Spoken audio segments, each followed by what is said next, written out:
Shalom, saudara-saudara yang dikasihi Tuhan kita Yesus Kristus. Pagi hari ini pagi yang penuh sukacita untuk kita semua.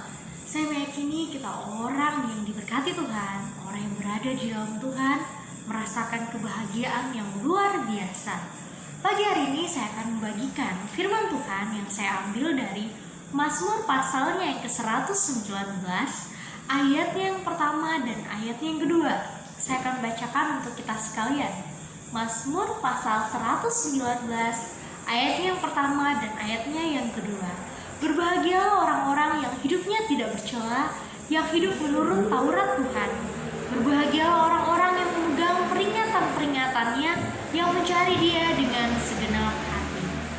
Saudara-saudara dikasihi Tuhan kita Yesus Kristus, saya memberikan satu tema yang boleh kita renungkan, orang yang berbahagia. Pertanyaannya, siapa yang berbahagia yang hidup di dunia ini? Apakah orang kaya yang bergelimang harta, apapun yang diingininya tinggal beli, semuanya bisa dia peroleh? Atau apakah orang yang paling berbahagia di dunia ini adalah orang yang memiliki umur yang panjang, yang mungkin sudah berumur 90 tahun, 110 tahun?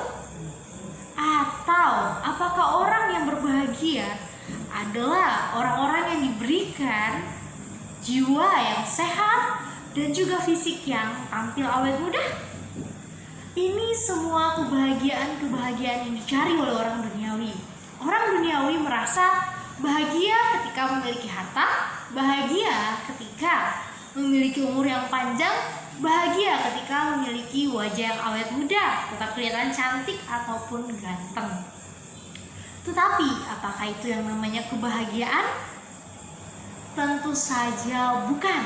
Kebahagiaan bukan berbicara tentang itu semua. Tetapi orang yang berbahagia adalah orang yang diberkati oleh Tuhan.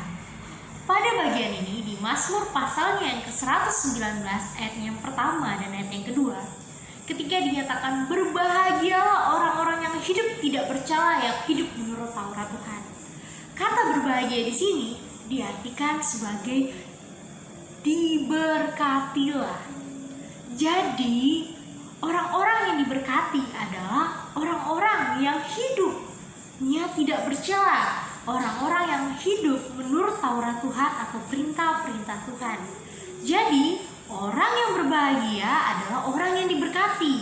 Diberkati oleh siapa? Tentu saja oleh Tuhan. Oleh karena itu, jika kita semua mencari kebahagiaan yang sejati, mari sama-sama kita taat pada firman Tuhan, hidup di dalam kebenarannya, dan tidak melakukan hal-hal yang bertentangan dengan Taurat Tuhan. Dengan demikian, kita akan menjadi orang-orang yang diberkati oleh Tuhan. Orang yang diberkati oleh Tuhan, pastilah dia orang yang berbahagia. Yang kedua, bagaimana menjadi orang yang berbahagia? Tentu saja kita bukan hanya taat pada Taurat Tuhan atau pada perintahnya, tetapi kita juga mencari Tuhan. Di ayat yang kedua, berbahagia orang-orang yang memegang peringatan-peringatannya, yang mencari Dia dengan segenap hati. Pada ayat 2 dinyatakan, orang yang berbahagia ialah mereka yang mencari Tuhan dengan segenap hati, mereka yang setia berpegang pada perintah Tuhan. Ketika kamu melakukan hukum Taurat, kamu melakukan firman Tuhan, apakah itu cukup?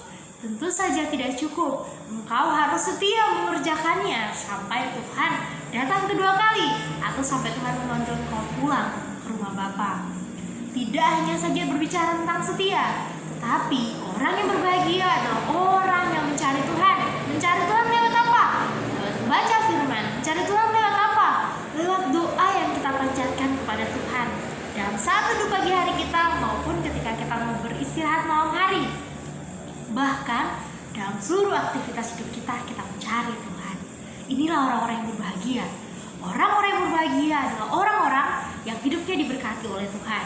Dan orang yang hidupnya diberkati oleh Tuhan adalah orang yang hidupnya tidak pernah terlepas dari firman Tuhan. Orang-orang yang setia menjalankan, melakukan firman Tuhan.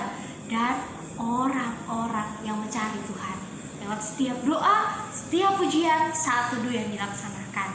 Terpujilah Tuhan Yesus. Tuhan Yesus memberkati. Semoga Saudara-saudari saya, kita semua adalah orang yang berbahagia di dalam Tuhan. Sampai jumpa.